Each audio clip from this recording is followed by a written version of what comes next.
Disclaimer. The content presented in this show is intended for entertainment purposes only. All opinions expressed are those of the host and do not necessarily reflect the views or opinions of any individuals or organizations mentioned.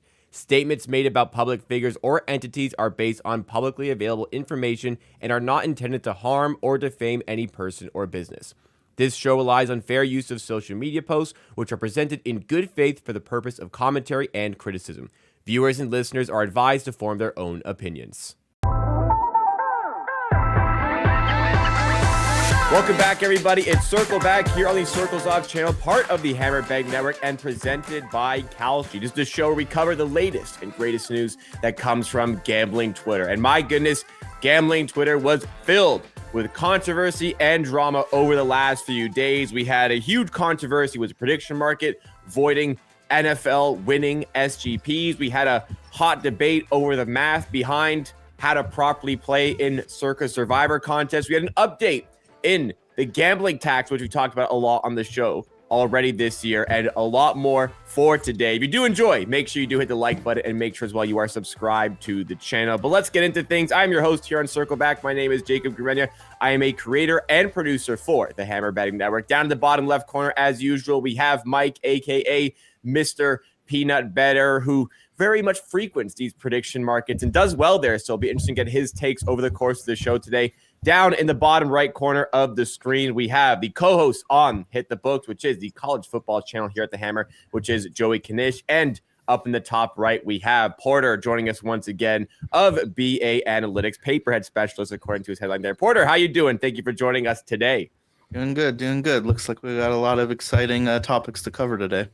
I would say so. So let's not wait any longer. Let's jump into it. There was controversy with the prediction market, as I said, and that prediction market in question was NoVig. They got into some hot water from a user called DylanBets at DylanBets33789, and also another one with Be More EV, who's basically they went through winning parlays and SGPs they had over the course of the weekend, some of which featured NFL players such as I see a Bryce Young SGP, overall Carolina Panthers SGP. There was a NHL SGP that went with it as well. And the claim here is that even days after these bets were settled as winners, NoVig went back, saw an error with the way they priced them, and then voided these wagers, sometimes giving some of their users a negative account balance. There were lots of takes that occurred from this. We had EV Bets KS, who said obvious error, void on this one is actually absurd. Come on, NoVig, do better. The Real Fats, who is very good at having like nuanced opinions and not going too aggressive on things. He says boycott NoVig. Your money is not safe there. Plus EV Analytics said correlated SGPs are complex and hard to price by nature. Books offer them for one reason only, and that's to fleece suckers. If you screw up the pricing and the exploiter becomes the exploited, that's fair play in my opinion. Pay that man his money. Captain Jack said good time to mention the New Jersey DGE test for palpable error. 1, did the wager have risk of losing? 2, was it a valid wager? If yes to both, bet stands. In this case, it would be yes to both. But there was a little bit of pushback on the claims. Maple at Maple420069 says all of these SGPs are obvious errors. You're kidding yourself if you don't agree. Go ahead and take your shot, but if it doesn't get paid, that's the way it goes. And a bunch of other things to say there, but just some people weren't always in agreement there. Big Buck Hunter of NoVig, Henry, who actually has been a guest one time on the Friday edition of Circle Back, discussed the error earlier today. It was earlier Thursday. Discussed the error, discussed why they decided to void these bets, and overall apologized for it, but basically still stood by the decision to void them rather than still pay them out. That decision seemingly was reversed a few hours later when NoVig's account actually said that we got this wrong in a rush to fix the SGP bug before NFL Sunday. We were too aggressive in canceling trades that already won. We have decided to honor all of these trades and pay them in full. All right. Sorry for the long intro, but it is a very big topic to cover here. But like I said in the intro, Mike, you're very much a user of prediction markets and successfully, I might add, according to Kalshi leaderboards. But how did you feel about this whole situation? Did NoVig get it right in the end? What was the best way to handle this? So after Jacob's long intro, not to add another one on here, but full disclaimer, I do work with Chris pretty regularly. I would say, we're in business quite often. And beyond that, I think I would call him a personal friend. I would say, to me, he's one of the guys that I trust the most in the industry, honestly, bar none. So to get that all out there, I understand I'm going to try to be as objective as I can. I think all the people involved have, highest character at NoVig. I don't really know the highest level of people, but everyone I do, I like personally. So I want to get that out of the way. I think for SGPs, really, what it comes down to is it's much harder to tell what a palpable error is than what it used to be. So these parlays that you see originally, I'm not so sure that what is a palpable error and what is not in this case. So NoVig clearly had something wrong where their correlation was broken within their SGP pricing. From what I understand, it was it was priced as if essentially there was no correlation for these values. So these values that were obviously highly correlated were priced as if it was, parlaying two random events that were not with one another. It was SGP priced as a regular parlay. To the people who are taking angle shots on this and their bet gets voided, to me, if you know what you're doing, like part of this is, you can't play this game and then be upset when it doesn't break your way. As Maple put it, you know exactly what you're doing, take your shot. And if it doesn't work out for you, that's fine. You can't be a pirate one day and then complaining that they're not paying you out the next. But as far as the book's right, where I think really what this comes down to is I don't have a problem with them voiding a set of wagers based on an obvious software bug that they couldn't fix. To me, where I think NoVig personally messed up was this delayed response in the voiding of bets that were quite a bit ago. So if this issue was occurring, they obviously weren't getting slammed by it for, the first day. So it looks like it showed up on Friday. They weren't getting slammed for it on that Friday. They waited. Nothing seemed wrong to them. They were taking action all day Saturday. Saturday happens. They get blitzed, I'm guessing, with a bunch of stuff that's going on. They have a huge loss led. I mean, that one hockey loss, I don't know what NoVig takes in. I can't imagine they're paying out a ton of negatives or a ton of 16K liabilities out on a hockey game based on hockey props. That's just not a very common occurrence. People don't bet on it that much, stuff like that. So to me, once they got blitzed, someone should have been watching and looking over that game and say, hey, why do we have a 16K loss on this hockey props? What is going on here? You have to immediately then start to look at all the bets you've taken over that game, all the bets you've taken in other games, your largest losses, and see what's going on. At that time, someone needs to be like, hey, turn the thing off. Something's going on. Something's wrong. They didn't do it right away. I don't know how long it took them between actually determining it was broke or if they think, okay, this one's broke, but the entire thing's not broken, so we can allow it to happen. Then they waited Sunday. They were taking a bunch of wagers, realized how bad the wagers they were taking on those bets were, and then had to cancel them.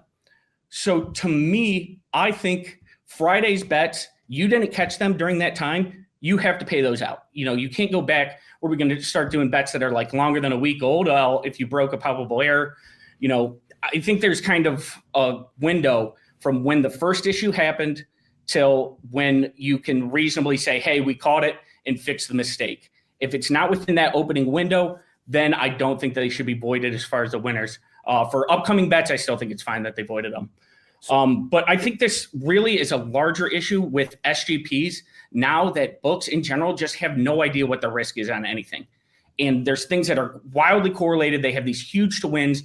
They don't know what they're taking on each thing. And I understand it's a lot to manage that all and have your liabilities because it's a lot more confusing than it ever used to be. But, with the increased ROI that you get from these SGPs, as Plus UV said, you have to be also add in the additional risk management. So you can't get the benefits of the high ROI without the, increased complexity and liabilities that come with it. It's like, to paraphrase Don Draper, that's what the money is for. This increased liability, you don't know what's going on. That's what the ROI is for. So to me, it's a pretty complicated situation. I don't agree that they should have went out and paid him back afterwards, but I've already spoken long enough, so I'll get to you guys. So sorry, just to go back to quickly, not to take what you said too literally, but do you think there should be essentially in house rules a time limit for when they're able to go back and void on a mistake, for example? Yeah, I think so. I would say if you think about like a stat correction in an NBA game, there's a time period where, hey, we can still, if there was a stat correction or something like that, we can go back within this thing. But then after a certain amount of time, you can't do that. So I would say that, yes, I don't know what the hard time should be, but to me, if a company's acting, if they are managing their risk properly, they should be either checking why they're having such large losses in a short period of time. And if the losses aren't large enough to draw, a flag, then it's not large enough. You need to refund it, and you should probably just let it ride. All right, let's get over to Porter here. Any thoughts on this? Do you think this was handled correctly? So that was a great nuanced take on what, the situation was, but let's talk a little bit about the practical take of what actually happened here. One, I come from maybe a little bit older school of, thought process where, first of all, it is, if you're taking this seriously, and I know I've heard kind of, bigger name like Spanky say you work with the books. I'm sorry. The books are your opponents. And I know here it's supposed to be an exchange or sweepstakes, but in reality, when you see an opportunity, you should take it. Now, with that being said, it's also, in the offshore world, you're always getting voided here. You're never collecting. So maybe I was taught and trained a little bit more to at first be more okay with it. But here's the real practical take I think the audience should take from here. Effectively, bullying works. You just have to be famous on Twitter, work real hard, and you'll get paid. So in reality, the lessons that I see from here are effectively take shots. If things don't work out, if you go viral, things are going to be okay. Now, is that good or bad? I'm not really sure, because again, as a bettor, you're trying to extract every dollar possible from the book. And I'm sorry, but I know I get criticized sometimes for the ways that my office wins, but in reality, you're just trying to make a dollar. Again, it depends what your goals are. If this is theoretical and you have fun doing math projects and working things out, whatever. But if your goal here is to turn a buck, I'm sorry, effectively the lesson taught here is take shots, which this is obviously shot taking. It's very hard to define, Mr. Peanutbettor said, what a palpable error is. It's, this is complicated. So in reality, I think once you make the decision not to pay, backtracking here to pay is probably the wrong decision, even though it's probably right that they should have just originally paid. Or maybe this publicity is worth it anyway, and in 2 weeks from now, no one's going to remember this anyway. People want the best lines. So, who knows? But the reality is, effectively, the lesson learned here is bully your way, Twitter your way into getting paid. It's not really that complicated. You're trying to make money. That's it. If that's your goal, then what lessons are you really picking up from here? Yes, palpable errors are confusing. Yes, it's hard to decide, is this kind of a stiff? If they don't pay, that's bad publicity. Now they're paying back afterwards. There's a million. It's so much more complicated than just, hey, these parlays are obviously questionable at best. It's obvious. And most pros, they do accept that when you get caught, you don't get paid. But really, sometimes you just got to fight, and maybe you will get your money. So this is another level on top of sports betting. You always bring a take to the show, Porter, that I just don't expect, which is bullying works. And I guess it kind of does, because now a lot of books give you refunds if a player gets injured early on in the game. They'll void that leg of an SGP, or they'll void that player prop. That would have never happened without backlash that occurred on Twitter. So there is and that's because the audience isn't educated. Those paybacks that you're getting, you're going to eat it in worse lines later on. But the casuals don't really understand that. Right. Let's head over to you, Knish. Let's hear your voice finally on this one. Do you have any thoughts on this? Do you think NoVig handled this incorrectly, correctly? I mean, listen, first of all, I've taken a lot of shots on the years. I don't mind the shot taking at all. In fact, I love the shot taking. With that said, this was, and I'm glad he's not here to give us the old, 5 minutes of political spin. No, you either take a stance and either you got, you paid them. All right. Like, and you put it out like, all right, we're on these, like, credit to those guys, like NoVig and that. But to then a few days later, not even catch it in the act, a few days later, void it. So now you get all this negative press, right? Now everybody's NoVig. I'm deleting my account. I'm fraud, all that. And then a day later, after your trading people have already said, like, no, this is why we did it. We're just trying. Then, like half a day later, oh, we're just going to pay everybody. Disaster. Yeah, either make the decision up front, we got, and this, or you come and say, no, you're going to take shots in our house. You're not going to get your money. Sorry. This is exactly what, to Porter's point. Now it says I can go to NoVig. I can take my shot, and then I can go and be the loudest, squeaky wheel gets the grease and come and say, guess what? They should have paid me. I'm going to go on this campaign. Disastrous PR strategy, because the people have already seen the negative aspects. You never get the credit. When any book comes back after they do something, they voided, you never get the, like, oh, great, I'll be a loyal. I remember Porter said early in our chat, they should have took the money and just spent it on new customers. I agree, because at that point, the damage is already done. And reversing this decision doesn't undo that damage. Yeah, okay. I want to a little bit double down on that, where NoVig recently left a few states. And by the way, you never hear about the good stuff places, companies do. So they paid out some futures that I had, like, pretty fairly. They like gave extra money in spots that I deserved to, like, lose bets. But the point is, that doesn't really help you with your business, moving forward. And now they've kind of trapped themselves into, like what Knish said, like, now what? Does that really help at this point? So I don't know.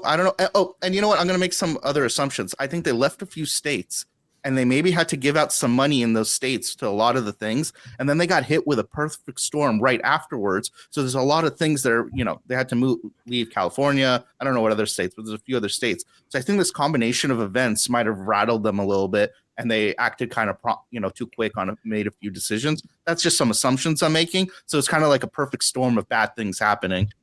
Yeah. I mean, losing California obviously hurts. It's like, one of the biggest economic centers in the world by itself without the rest of the country. So having that and, having access to that where FanDuel and DraftKings might not was obviously beneficial. I think kind of what Joey and Porter are saying really well, that a lot of people who, if you first glance on it, you're like, oh my gosh, this guy said he placed his bet and his bet got voided, and oh, what a poor guy. Like, he went in and found something where he thought the software was broken and tried to place every single combination 100. And like, if you're going to be a pirate, be a pirate. Go in, take your shots, and then don't come back and like complain to Twitter like, oh my gosh, poor me. I can't believe. I don't know. I think coming from the PPH world, Porter understands that, if you're going to do that, there ain't no such thing as halfway crooks. If you're going to go in and try to get the bag, go get the bag and don't complain after. But at the same time, I don't know. I guess the big question is, do you think it has any impact on your likelihood, if you are betting at NoVig, to get paid in the future? And I think 0%. This has changed my opinion of getting paid out. None. Yeah. All right. So I think most of you kind of think that the bet should have just been voided and left at that, but turned into a little bit of a circus in the end. Go ahead. Yeah. Shorter term, I think they probably should have been voided. I think the ones that are older, they should have kept. Right. I think mostly what we've learned through all of this is, if I ever have a PR strategy firm, the last person I'd call is Flup. He comes, he tries to meet people halfway. He's like, tries to meet them. Instead of understanding, the last thing you can do is engage with people. You just have to shut it down. Should have said voided. Get out of here. You guys are losers. That's what I would have done. But I also don't run a company. So all right. Maybe some advice there. I look forward to Flup's response in Telegram to that one. But With that, we can head into our next topic in just a moment here. If you are enjoying the show so far, a very long first topic, but a very interesting one, I think. If you're enjoying so far, make sure you do hit the like button. If you're new to the channel, consider subscribing to the channel as well. Keep up to date with all this great content that we have. We have Circle Back Fridays, Mondays, and then bonus content on the channel on Wednesdays to go with it. But next topic is on the gambling tax. It is now December 2025. And it feels like this topic has died down a little bit, but this is a very large deal. This is about to take shape here. Dina Titus, the representative in Nevada, said earlier this year the BS budget bill reduced the tax deduction for gambling losses to 90% in response to introduce the Fair Bet Act to restore to the 100% tax deduction on losses.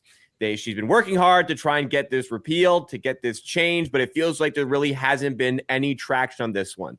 Blockhead at OU Blockhead on Twitter quoted this and said, if Vegas dies, it won't be because of prediction markets or sports betting apps. It will be when the break-even poker player finally leaves. And with him goes his $100 valet tips, his weekly $500 catch order, his $30,000 a year on massages.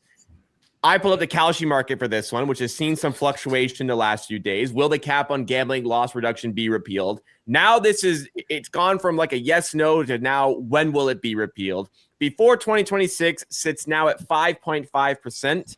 Before April 2026 is at 23% after briefly jumping all the way up to above 50 at one point earlier I think it was last week actually. And before 2027 actually jumped up to 67% at one point a couple weeks ago, now down at 44%. Let's start with you on this one, Porter. We kind of briefly talked about it before we started recording today, but kind of gambling as you know it in the US is seemingly about to change. It just doesn't feel like a lot of people are talking about it enough. Yeah, let me get my prop here as to what might be the only solution. Puerto Rico moving here. It is funny that this was a big deal and then it didn't get repealed and it's kind of disappeared from conversations. This will probably fall on deaf ears, but most people, how they do taxes, they do it 6 months too late. You know, your taxes are due after. It's time to start thinking about your plans and talking to accountants or, specialists and, getting audited in taxes, where what your plans moving forward are, because most of the experts that I've seen talk about gambling taxes, this is pretty doomsday-ish, especially for lower ROI guys. And it's very strange that this has kind of disappeared from conversation. And I mean, you were looking at that chart from Kalshi a little bit different than I was. I'm effectively looking there, seeing that, and this is about as dark as it gets in reality. And then I was like, what? There must be no volume. Then I see, wait, that says 2 million. 2 million. And I opened up the tabs, and I'm like, wow, there's not monster liquidity for and the spread is relatively tight. For these kind of funky markets, it's pretty tight. This is a lot. It's just disappeared, which is strange to me. And I'm sure people will just delay. I mean, I all of a sudden see the poker scene getting in this last week. Guys, this is a little bit late to start throwing, the alarms, ringing the bells. But right. This is pretty bad, and it's just kind of been ignored. And maybe that's to show you how few people are doing really well, how many people are making money in different ways, touting or selling subscriptions or whatever. But this, I don't know, probably will fall by the wayside. I don't think people are going to properly plan for this either way. And everyone's just crossing their fingers, and not everyone. Most people are crossing their fingers and hoping for the best. You're getting prepared though, right? You've got the doomsday bunker ready to go. I mean, I get a lot of DMs and I never know what to say, to be honest. So I just try to ask experts their best opinion. And there's actually some scary answers that I don't really love. But in general, good luck, everybody. We'll go over to you, Knish, on this one. You're Joey corporate these days, so there is, the fallback. You've got the job, you've got the, I would think, a salary. But are you doing any preparation for this? Have you put any thought into this? Are you concerned at all? Let's see how I can say this. Hypothetically, in this new environment, it's going to be really nice to have a W-2. I'll let the audience take that for what it may. From the other aspect, there was a former panel member who told me 6 months ago, nothing to worry about. I got it. I'm calling my representatives. I got a team. I got a group here where it'll probably be done by, June. It was that like 60% to be repealed, and he was still willing to take. 60%. It might be repealed next week, according to him. This was in like April. Well, now it's December, and guess what? It's not getting done. And next year, as the Kalshi market just says, it's not even a favorite to get done next year. And the year after. Or the year after. Yeah, right. So to me, this is to the point now where you're going to have to see, like we do some budgets at work, right? And you do a budget and you say, I don't think we're going to be able to hit that next year. But nobody actually the suits don't actually do anything for this until it's January, February, March. And you're like, whoa, we're trending awful on this budget. That's what's going to happen. Is 26 is going to happen. You're going to have a bunch of like VIP important people, Dana White at a casino or something that gets their tax return from X and is like, or gets their tax liability and is like, what the hell is this? I think it now needs to actually be felt by people around the administration. There are people that have enough influence politically to see it play out for a change to happen, because this grassroots of like sports bettors, poker players getting together and trying to change things, guess what? It hasn't worked. And the prediction market says it's not going to work. So something needs to change that probably hasn't happened yet. And this has to be felt by probably rich people with influence. All right, let's go over to you, Mike. How much does this influence you? Are you worried? Yes.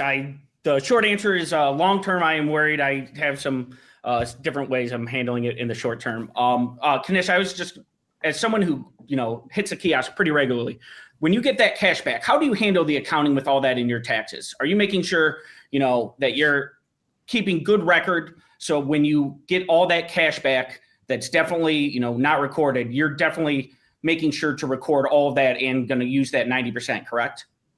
Absolutely, to a T. Haven't missed a bet in my career. One thing I will say is you really now, and I've done this for the past 7-8 years, you want to keep the losers.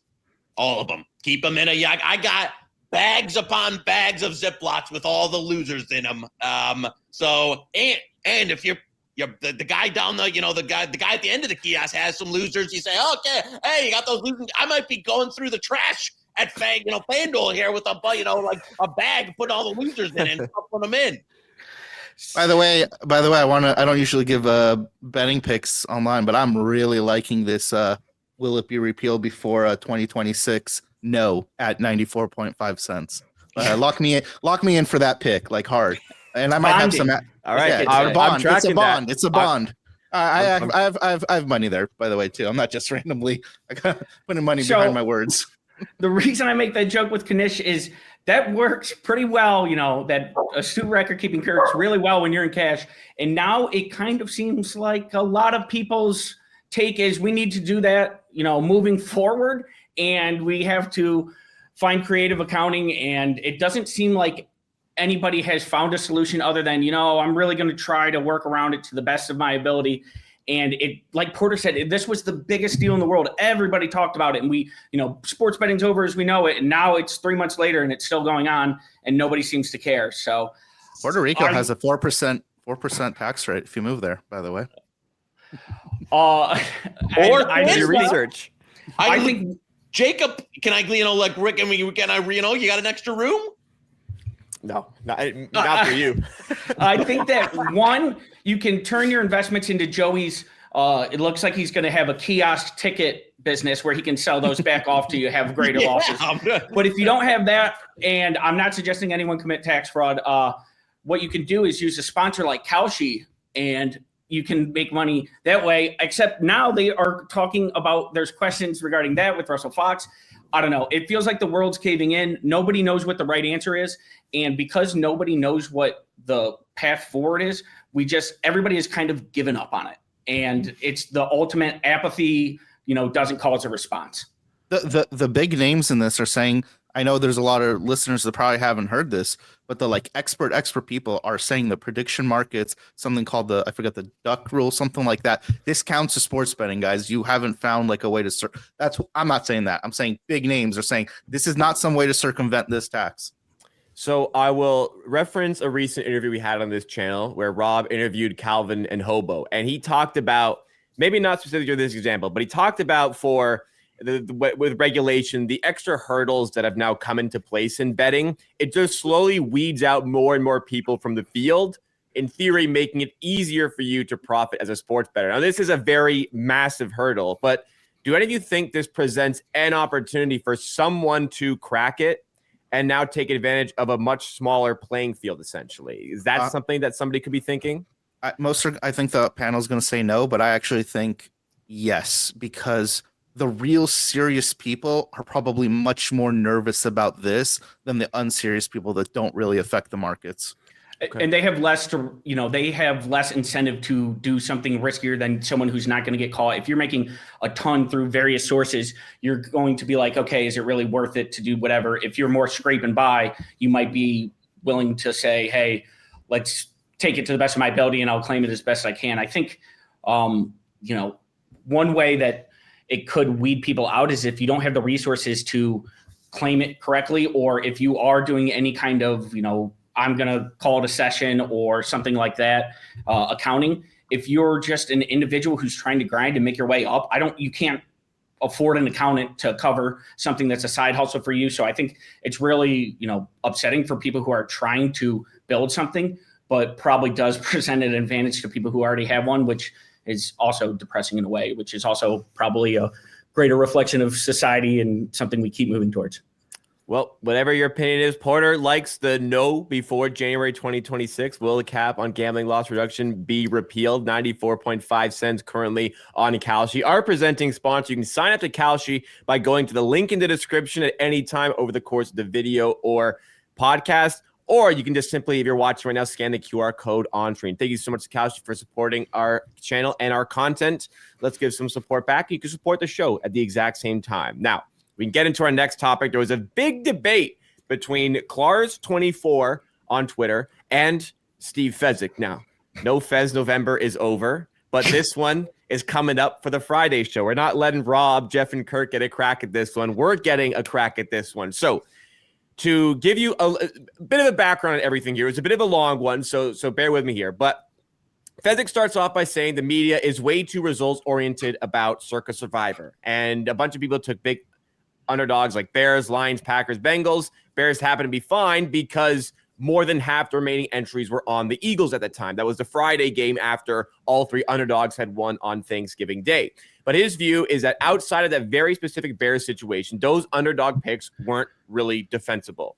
He posed a simple example. Imagine there are 1,000 entries, 550 pick Philly. Nobody picked Chicago. If you pick Chicago and on average, only about 250 entries are left afterward, then your Survivor ticket has effectively earned something like a plus 330 money line gain in equity.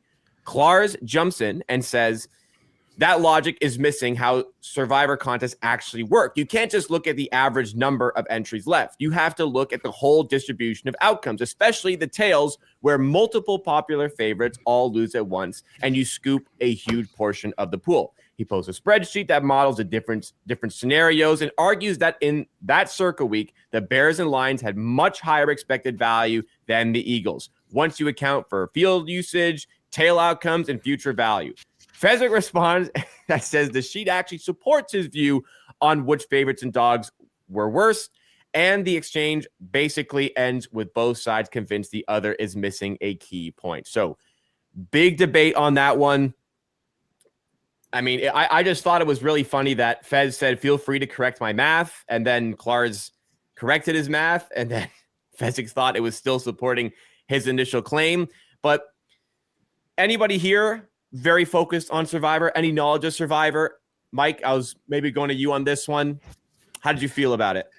So I don't play Survivor. It's during college football. I bet on college football there. I tried to look for a college football Survivor. They don't really exist at a high level. This is like the ultimate example of that tweet where it's the guy and he says, about to skim some box scores and argue with people who watch the whole game.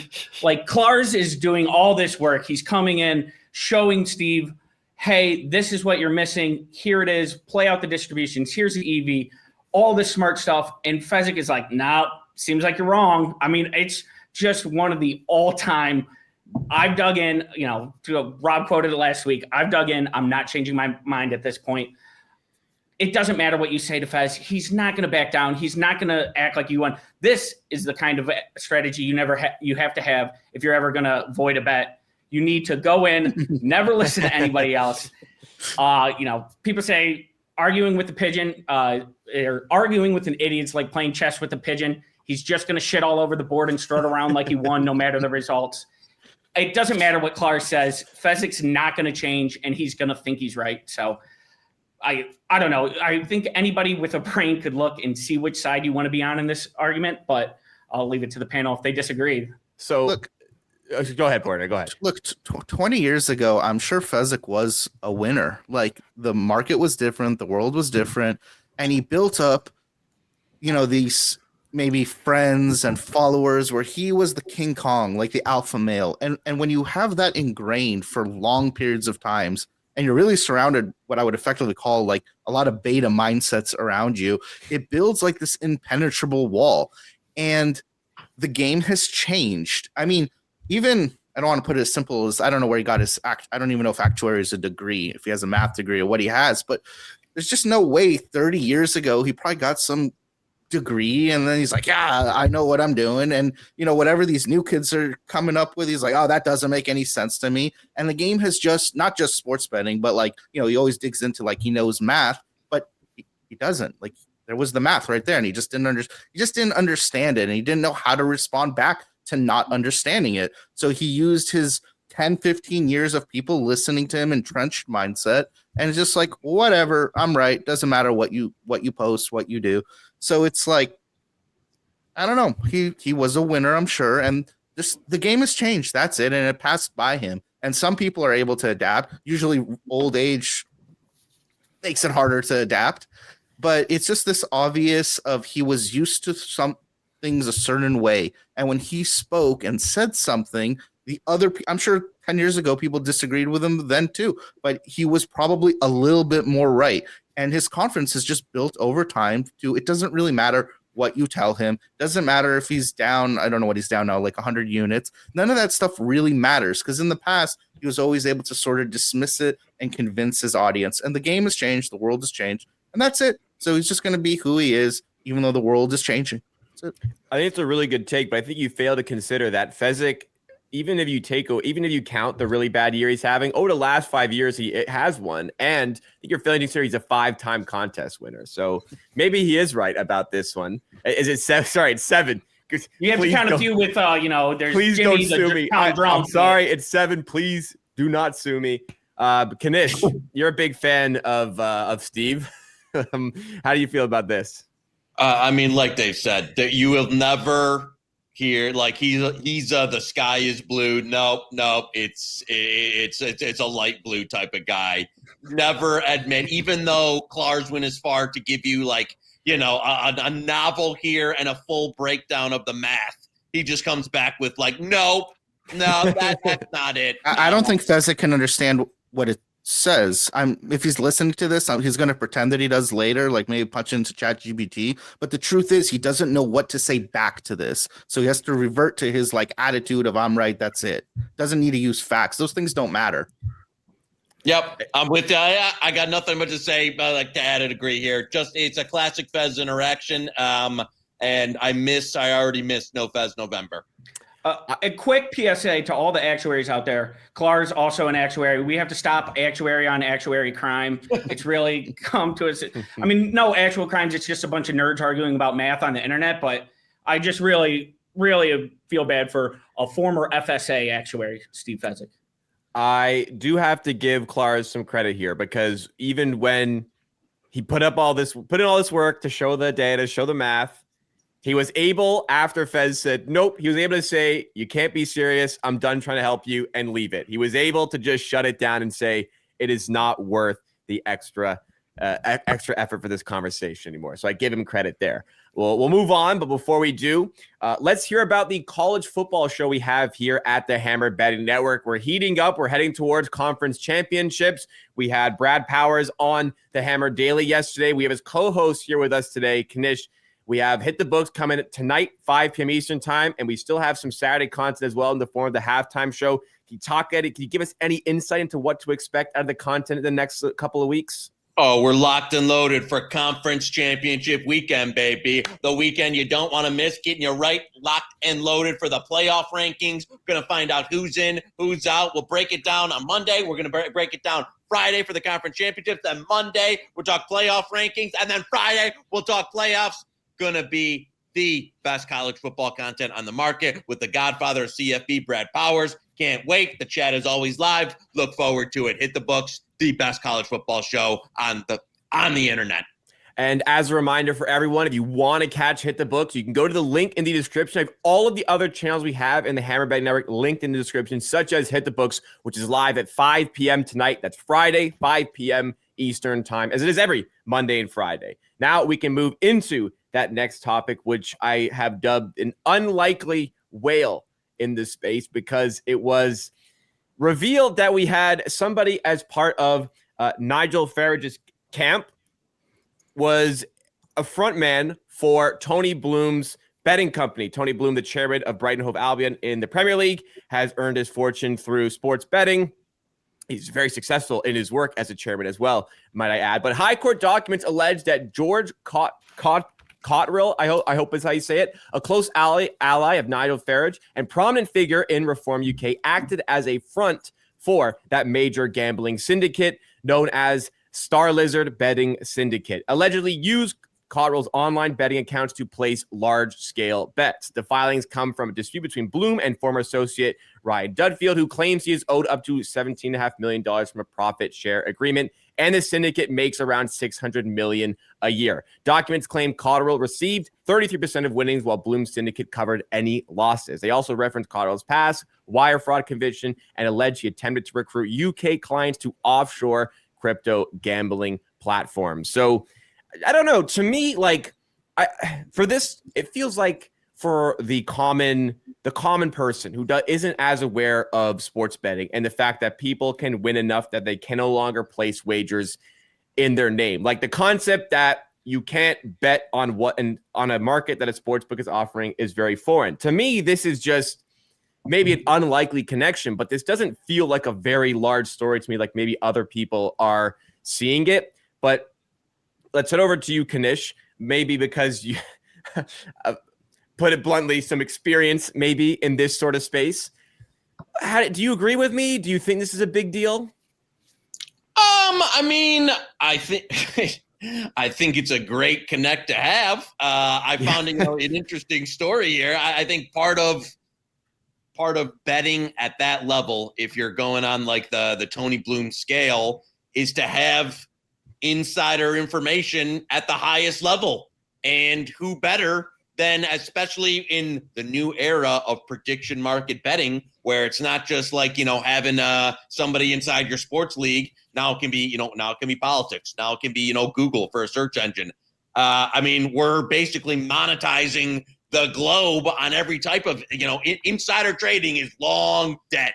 So I think these type of connections now can make you, like, I'm assuming the Bloom organization and a lot of other syndicate organizations out there trying to then find people like this because of if you have somebody on the inside of, I saw the Google one with the search engines. If you have somebody inside, a political campaign, back in the, I would say 5 years ago, it was like, oh yeah, you might be able to, leverage to be some good information. You might be able to get some favors. Now it's like 1-to-1. You can immediately turn that info into absolute liquid cash, millions of dollars. So I don't think it's surprising at all. And I think you'll only see this is only going in one direction. All right. Over to you, Porter, on this one. How do you feel about it? Yeah, I mean, I was going through the comments, and I think a lot of the comments were just trying to connect that somehow Bloom is like throwing soccer matches, and it's like most. So I think a lot of people read stories and don't even know what they're reading. Like they don't really like they didn't understand the point of the story down there based off the comments, or they probably just didn't even read it and just started making comments. That's an interesting take. That having it's now like you're no longer just betting sports. You can bet every market, and this is probably a pushback against why maybe not everything should be predicting the future, and why that can.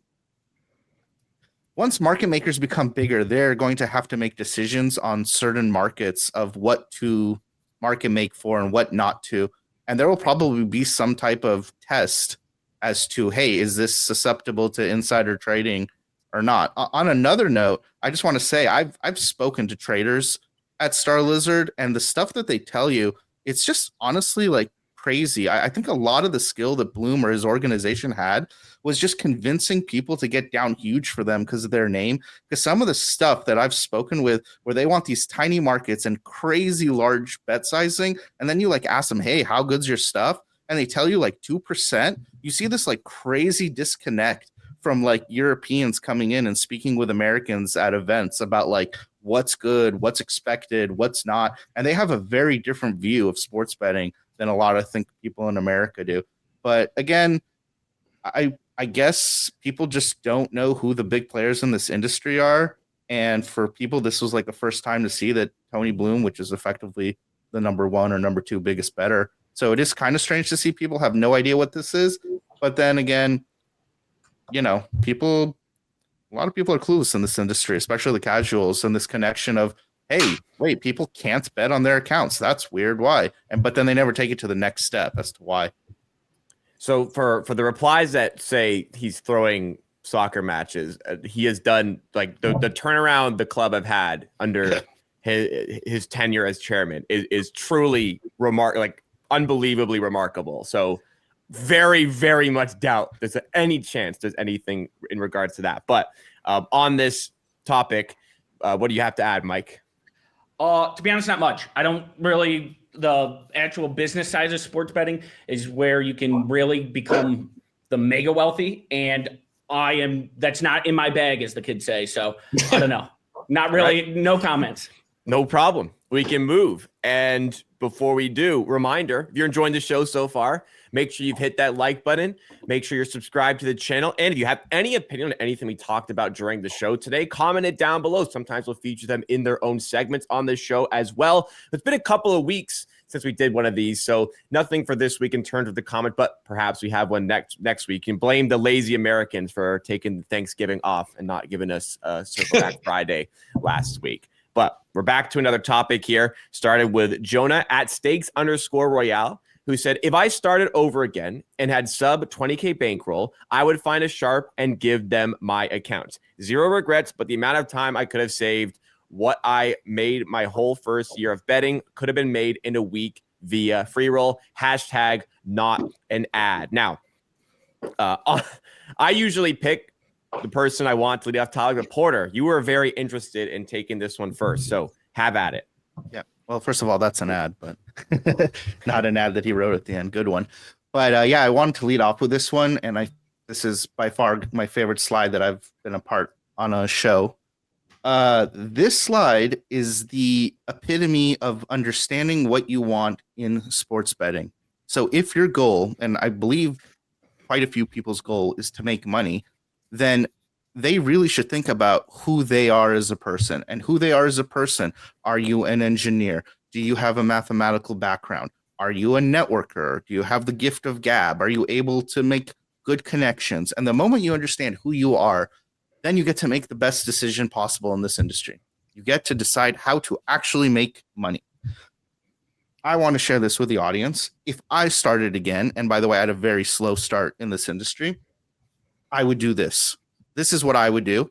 Instead of trying to handicap, instead of some people how they pay for touts, instead of some people how they pay for odds screens, you have to understand who you are, and you have to understand your goals in this industry. And this quote, even though I've actually had disagreements with this guy before, well, I guess that's a lot of people in this industry, but this quote here is literally one of the most beautiful lines. And if the audience looked at this and decided, hey, I want to achieve XYZ in this industry, this quote here should make it very clear to them what the best way to do that is. You decide what type of person you are, you decide what makes the most sense for you, you decide what your goal is, and then you take action.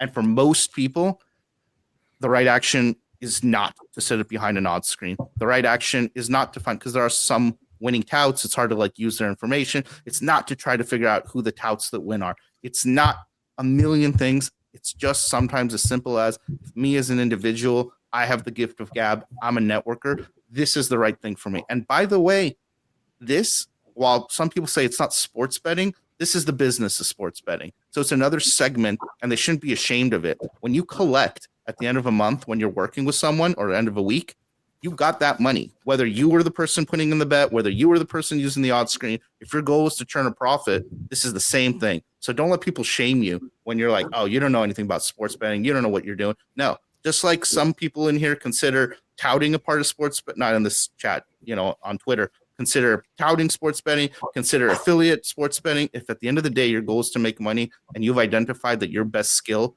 is the person who's a networker or gift of gab, this is the way for you. Okay. Interesting take. I like it. I will play devil's advocate because you're often somebody who's seeking out accounts to get down on. So do you feel like there's maybe even like a personal bias in that?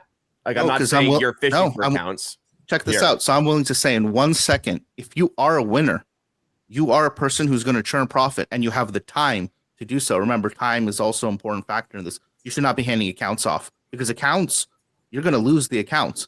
And if you don't have the skill of networking, you should not hand them off because you're not going to have more in the future. Now, that's a skill you can develop just like you can develop reading an odds screen. But absolutely, 100%, there are people that it fits for and there are people that it doesn't fit for. What's important is not to be pressured into trying to win in a certain way, but being cognizant of what you're good at and moving in that direction.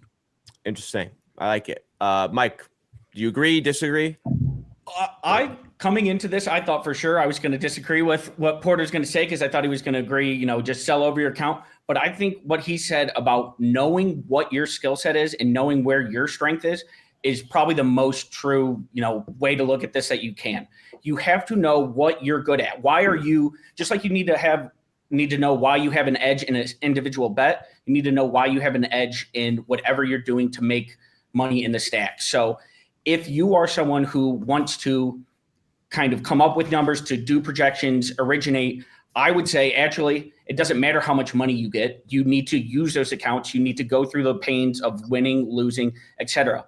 If you are, like Porter said, if you have the ability to go get accounts and do that, that is the easier way in this industry right now to make money.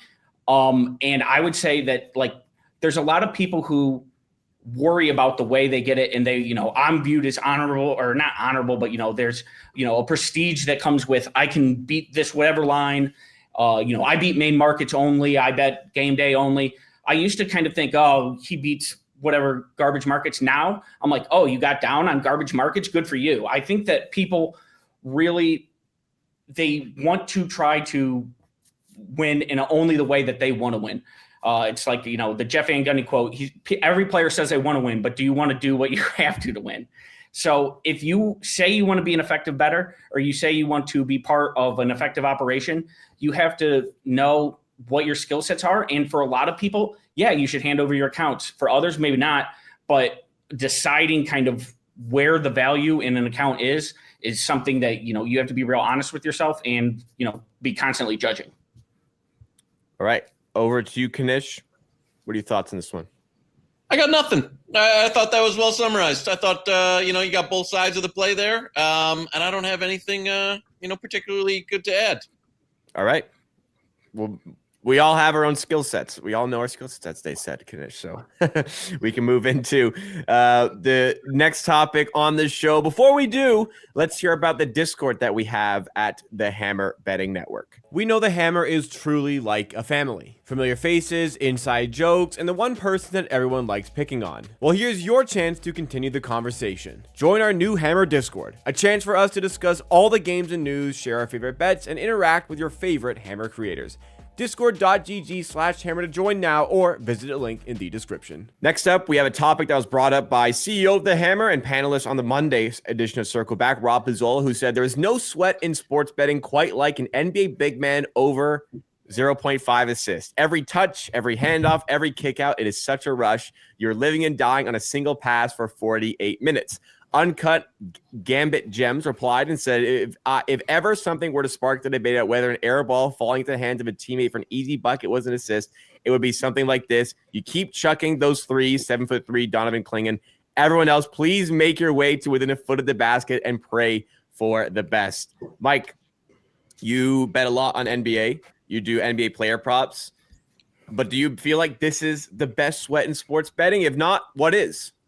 No. And I'll say this, I think betting on props makes the experience of watching sports way worse. I really dislike watching a sporting event that I have the prop on. You're not cheering for the outcome of the game, which is normal. You're cheering for this weird kind of mixture of events, especially if it's something where it's an individual player thing, where I'm watching a player and he has an open three and I'm yelling, don't shoot, don't shoot. That's not something, it kind of goes against your nature as a sports fan and what you're cheering for. So personally, I bet a ton of props. I don't love sweating out props. And if we're going to totally go degen and the most like intense sweat, I think that it's for sure first basket scored in the NBA. I love a good first basket. It's almost no time. It's like the most thrilling. Watching someone pass up an open shot when you have their first basket over is one of the most upsetting things that you can have happen. Sometimes it will go on for 2 minutes. Nobody's scoring. You're like, what's going on?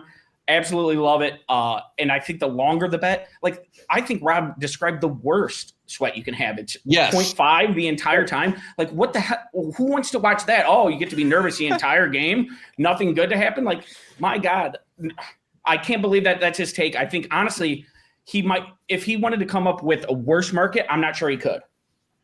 I feel like the sweat for an under 0.5 assist is greater than the over, because you're just living and dying every shot not going in.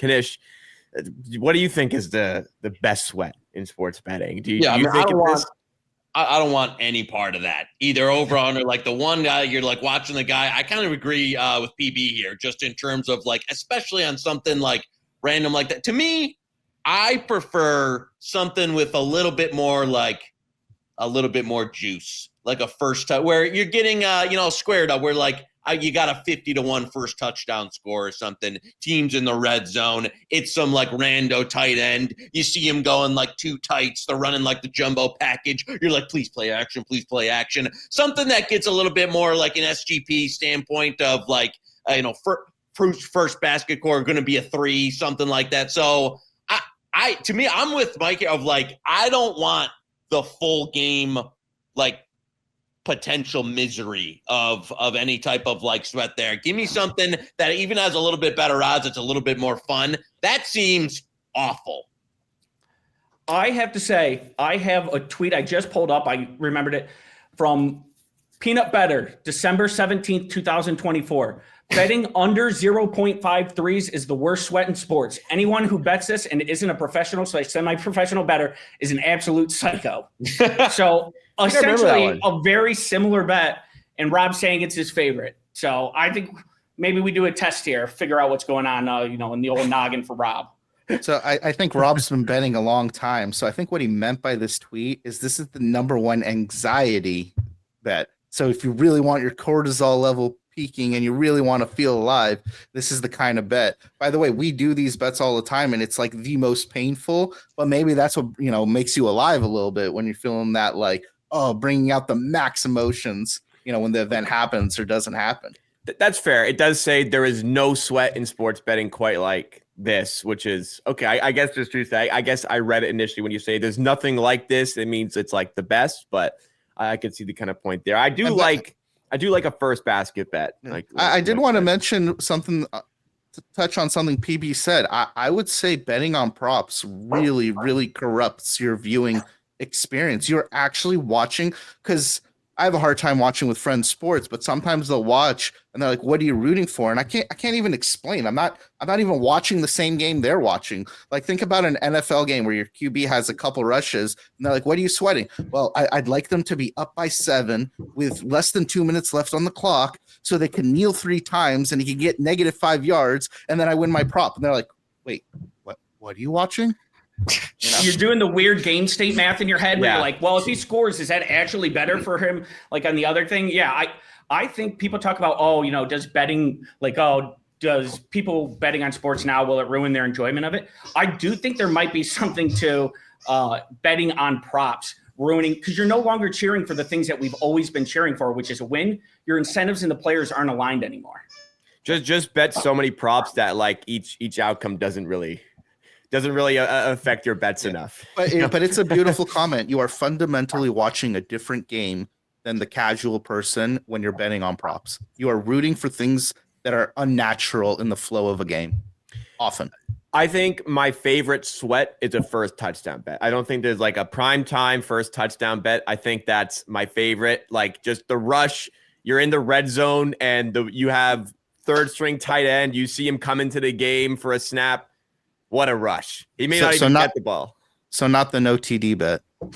Not like a Jonathan Taylor no TD. That doesn't sound fun. No TD for the game. You know? Oh, no TD for the game. Long odds, you know. And not only that, Jacob, you get the sweat afterwards of seeing if you took a bad line, if they're going to pay it out. And then the sweat after that, if they actually are, after they said they won it. You get 2 additional sweats on Monday and Tuesday. Right. You just build on the equity of sweats. That's how the pros do it, I think, these days now. Final main topic for the show today comes from, initially it came from Wesley Steinberg, a parody NFL reporter on Twitter who does some funny content, and said Giants defensive end or DE Abdul Carter will miss the first drive tonight for disciplinary reasons after getting caught watching porn in a team meeting when his headphones disconnected. And he actually did miss quite a lot of the early stages of the game, which led people to like question, is there actually some truth to this? And Underdog NFL, Underdog, as we all know now, are great for getting injury information, players leaving games, coming back to games, but they decided to run with the meme here and said, status alert, Abdul Carter, parentheses, pornography, has entered Monday's game.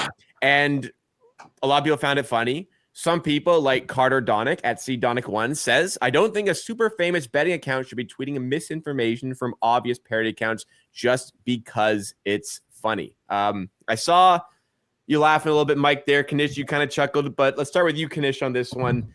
Do you see a problem with this? Do you agree?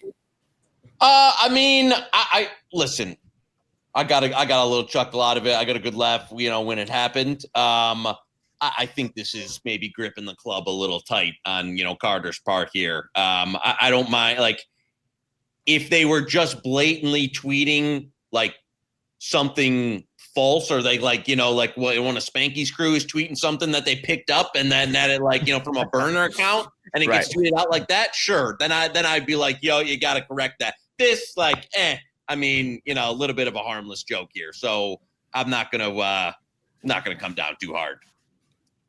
How about you, Mike? I do think it's funny. I don't think, like, they're a free Twitter account that you get to follow without paying a subscription. I don't think you get to tell them what they get to tweet.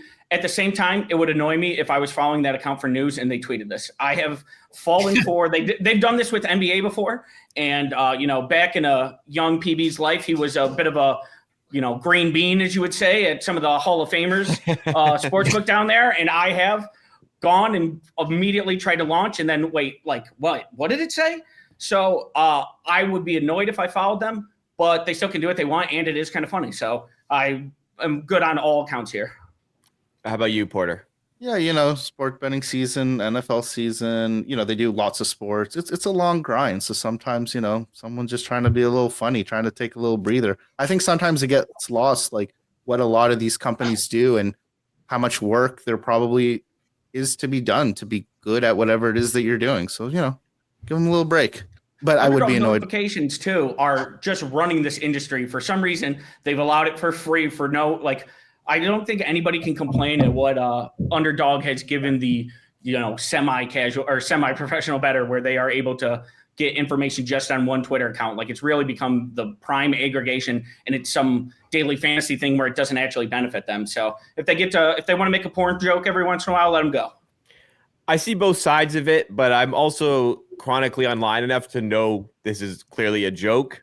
So again, I see both sides of it, but I think, like you said it best, it's a free account. They can kind of do whatever they want there. Final segment on the show is the chopping block. We've got 3 things in the chopping block today, stuff that just made the cut for the show, but not main segments, not full segments on the show. First one comes from one of our former panelists here on the Friday show. Jeff Nadeau says, the best book to ever exist, and it's not even close, talking about 5 dimes, because we had Beaten the Bookie reminiscing about the old 5 dimes and 5 dimes Tony. Jeff Nadeau claims that Tony is still alive. Investigation sit down coming soon. Porter, you have a 5 dimes Tony story I think you wanted to share. Yeah, I mean, I miss 5 dimes. They used to put up some crazy sports, high school sports. But yeah, my funny story is I almost quit sports betting because of 5 dimes betting. Somehow, not on my account, not with my telephone number, Tony, in one of his drunken stupors, called me and actually told me that if one more of my friends comes on his site, to consider it a donation to Costa Rica. And that was the first time in this industry I was like, wait, world's a little different out here than, just like what the young kids are used to on like legal sports books. And, I almost quit sports betting because of what Tony did to me. But, is he alive? Is he not alive? Jeff likes to create some stories that, make up some stories sometimes. Well, we'll see on the sit down video coming soon. Knish, any personal experience with 5 dimes Tony? I got multiple verbal lashings. I never got on the phone with him, but he gave me it a few times in the chat. I do love that. It was a really legendary book in its day. Different world. Yeah. Also, Nadeau knows how to play the content game. I'll say that. Do I think Tony is? That's like the same people are like, oh, Tupac's still alive out there. No, if you haven't heard from somebody in X amount of years, the Occam's razor says they're dead, and it makes perfect sense that somebody working for that dickhead would off them. Like if I know him at all, like, and you work for him, and you're like, oh, we got an opportunity to kill and rob this guy. Yeah, I can see people taking that. Anything to add, Mike? I didn't bet on 5 dimes ever. It was just right before my time. It's something I missed out on. I feel really like I missed a rite of passage. So that's upsetting. All right. Next one on the chopping block, we have a tweet about a Google insider who has officially been exposed apparently on Polymarket. The dude had profited $1 million in a single day betting on Google search markets. Google accidentally pushed the results early, then removed them, but not before it revealed he went 22 of 23 on his bets and ballooned to 3.9 million in open positions. This isn't a lucky streak. He previously made 150K predicting the early release of Gemini 3.0 before results were out. At this point, it's obvious he's a Google insider milking Polymarket for quick money. It's one of the wildest things I've seen on the platform. The user was Alpha Raccoon. In the replies, apparently the user has now changed their name, but with the history of their betting, you can still see it is the same account, maybe highlighting a little bit of being worried about this quote-unquote expose being posted here. Mike, this is bound to happen with prediction markets, people taking inside information and taking advantage of the markets. Do you feel like this is an inherent problem? So, first of all, Trump no cashes. That was a big win for PB in the books, betting on this market. So I think with Polymarket right now, their offshore stuff, you can create an account whenever you want. So it's not tied to your name. There's no way. I mean, I'm sure there's some way they can trace it back to you, but it's much harder. I think that makes it so that people start fresh accounts, immediately dump into positions on things where they have insider information, then delete the account. I think having one account that you have now that it's onshore will help people out. So I think that will probably reduce some. If you're talking about insider trading, I don't have any verifiable facts. There's no stats. My intuition and what I've traded, it seems like it happens a lot more on the site where you don't have to put your name to it than it does at Kalshi, for example. So I think that's part of it. That should get cleaned up some. But if somebody has information, somebody's going to bet that information. So we talked about it earlier with Bloom. There's going to be a situation where it leaks now that everything's getting bet. There's going to be more people leaking stuff. I do like how he did miss one. That was a good way to cover yourself there. He made sure that, nobody would be too suspicious if he went 22 of 23. So good way to cover himself there. I will say to stick up for Alpha Raccoon here, everybody was so sure that the Nobel Peace Prize was insider traded, and there was long exposés written. And then if we figured out that actually the guy just was scraping the Nobel website and had uncovered an edge. So maybe there's a chance that he's able to find something. I don't think that's the case, but everybody was very sure on the Nobel Prize too. All right. This is like when the first song in the Super Bowl, and then you purposely put the wrong song also on the same account at the end. And be like, oh, look at that. What are the odds? 22 of 23. Guy shouldn't have missed it all. What was the point of that? No, that doesn't help. Point just win the ball. Yeah, the scent. Maybe if they can't smell, that throws them off the scent.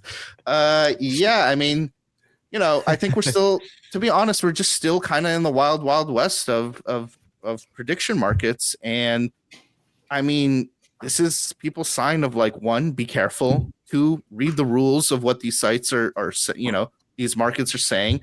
But hey guys, wake up. There's some opportunity to make some money. I unless we see a news article, this guy's going to jail from his USDC address that he deposited, probably from a ledger that his third cousin bought that no one knows where it's from. So, I don't know. I think this is the wild, wild west. There are opportunities to be had.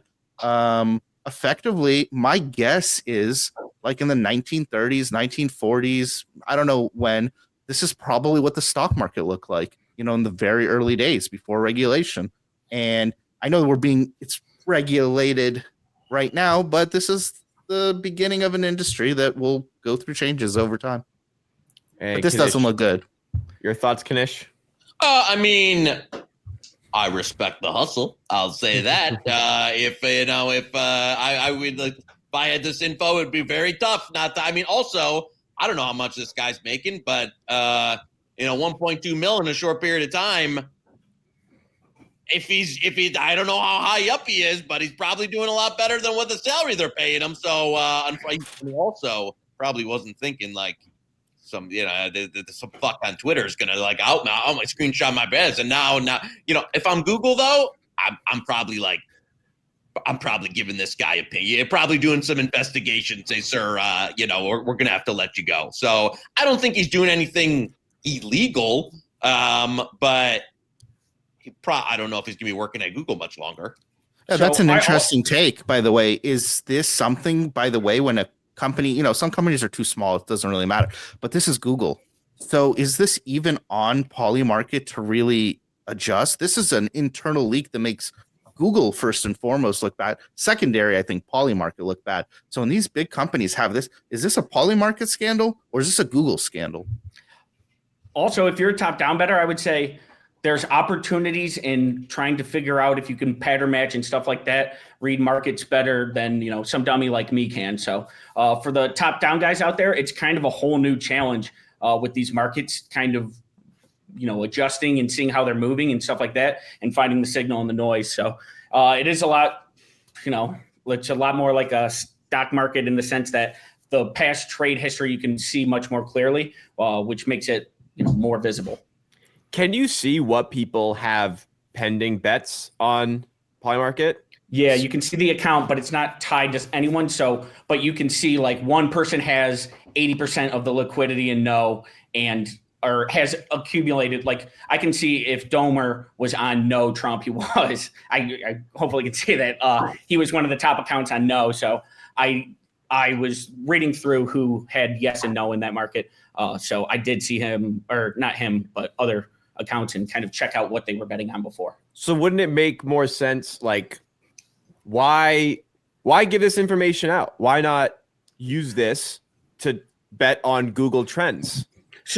So he this market essentially graded already. So this just graded. It was the year's number one search person. So it was. No, I know, but now with this information, if more bets come up with the same sort of pattern, he'll start a new account and not trade off of Alpha Raccoon, I would guess. If I was that Google guy. So if you're anyone, you can't find his information. So if you want to tail Alpha Raccoon, you can't, because he's now operating on, you can only see who holds the current market. So you can't see, like, he'll never use that account again. So you don't know who the big But guys I'm are. saying, Hey, well, hold on. It's more powerful than that. What about all the accounts? Think about when you try to get your bookmaker purposely flagged as sharp. No, now Alpha Raccoon can start clicking some buttons that don't make sense and move markets, and then come in with another account, that's unidentified, and start betting the other way. This is way more powerful. Now this account actually has a lot of even more value. I'm just saying. Let's say I know a certain cartoon dog who had an account that got flagged and was constantly getting penny jumped because it had some winnings in it, and they started penny jumping this cartoon dog. So then he would go in, set up a bad position, and hammer it back the other way. Or one of his friends, this cartoon dog's friends, would go back and use this to his advantage. So yes, Porter's right. You can do that. I don't know anybody uses Brian from Family Guy as their avatar, but it's an interesting one. I was saying if this wasn't exposed and somebody said, okay, this looks like a Google insider trader, that'd be a huge edge, because I think they just are assuming trader. the guy will kill the account. So the guy will make his mail, be done. This account's dead. He would have known it, even if he didn't get exposed. It's dead now. It's for sure dead now. Yeah, I think even if he didn't get exposed, he would just it's very easy to start it. What do you mean? Touts trade posts for likes all the time for hundreds of thousands of dollars in edge. This is like a Tuesday in the sports betting world. Right. I don't know. I'm just saying, like, just the different ways of thinking. Think about it from how can I exploit this betting wise versus how can I exploit this for clout. Anyways, we've exhausted that conversation. Last thing on the chopping block, the Chef K says, how much money would someone be up if they bet LeBron over 10 points every game since 2007 and just kept putting the whole money back in it each time? You've discovered what is essentially a parlay, but somebody just did a very basic calculation, a very barbaric calculation of it, and said they started with $1 and add a 1.2% multiplier every time. This is just hypothetical, because 1.2 multiplier is probably too high, first of all. But again, it's just a very basic one. If they had a $1, 1.2% multiplier every time, they would be the richest person ever. It provides a 103-digit number that starts out with 49. I don't even know how to say this number. So, maybe Fozen start going this way, but if you can get the liquidity down, I guess. What do you guys think? What do you guys think on this one? I already saw him give away alpha. He doesn't think there's edge anymore in this bet. That's why he wrote that he's not doing it anymore in the posts underneath. I think he thinks it's over and someone's about to lose money trying to run this season. Maybe. I don't know, but that's the vibe I got with his response to it. Two, I already saw some people, SGA's up. They're doing it every day now with him. Someone's going broke. Someone's going broke, and they're just going to be like, oh, why did this happen to me? I'm so unlucky. This minus 10,000 loss. The thing about the LeBron 10-plus points is that he knows the streak exists, is that he's aware of it, and they will make sure he gets it. Like, he's that, like self. He's not like a self-centered player, but he's self-centered enough to not want to lose that streak. Whereas SGA, I don't think, if he has 8 points, they're up by 40 in the fourth, I don't think he'll care. When LeBron was 34, maybe now his tendons might say something else. I think he cares. That's it. He walks on a cane and scores the points. I think he would go that far, honestly. So SGA, I think maybe Porter's seen a botched version of it, but he has a 20-plus points game streak. So I think that the angle is similar to the LeBron one, where it's like, hey, he's going to try to break this record of 20-plus points scored in each game. And it's that like self-fulfilling prophecy, like you said, Jacob, where it's the guy wants the points, so it's not being priced into his distribution. So that's the SGA one from what I understand. Can you put up on the screen again that number real quick? Yeah. So just for anyone in the audience that's about to attempt this eventually, you see all those numbers? Go to the very last number there. It says 0. That's what you will have if you do this eventually. I don't recommend this as a betting strategy, by the way, but I think part of the quote-unquote edge for the LeBron 10-plus points is the awareness. The team wants him to do it. He wants to do it. It's like betting like Mike Evans 1,000-plus receiving yards, which is going to lose this year. But part of the handicap is if he's close in the last couple weeks, they're going to force it. Like last season, they went 4 straight plays they threw to him to get over the line on 1,000-plus receiving yards for the season. I've never seen an ACL tear. I've never seen an ACL tear know how many points someone needed to score. No, of course yeah. you factor in injuries, but I'm saying they will It's overdo an incentive it to get there. Essentially, it's like an incentives contract, except the incentive is Yeah. LeBron's legacy instead of money. Exactly. Which obviously you have to factor in injuries as well, but it does. It has to be priced in. I'm sure, but LeBron's mindset on it exists, so it has to factor into. I'm betting. sure I think a lot of people are losing money on this. Yeah, at first they just plug it in, and the distribution is like they're not coming up with a 10+ distribution for every single player and like thinking it over and being like, well, so at first it's now that it's got attention. So there might be, I guess, situations where you think someone has a long streak like this, and you think, hey, he cares about this. If you can find it, that actually might be an edge that you can find somewhere else there. So that's research for everyone to do. Message PB about it. Since I gave you the initial idea, I get 50% of all profits on a free roll, and we'll go from there. Oh, there you go. Message PB for the free roll there for the profits. But if you have anything you wanted to add or anything you wanted to comment on, leave it in the comment section down below, and we'll try to feature some of our favorite ones for next week's show. If you did enjoy this edition of Circle Back, please make sure you hit the like button, subscribe to the channel for more content like this, and of course, we will see you again next time.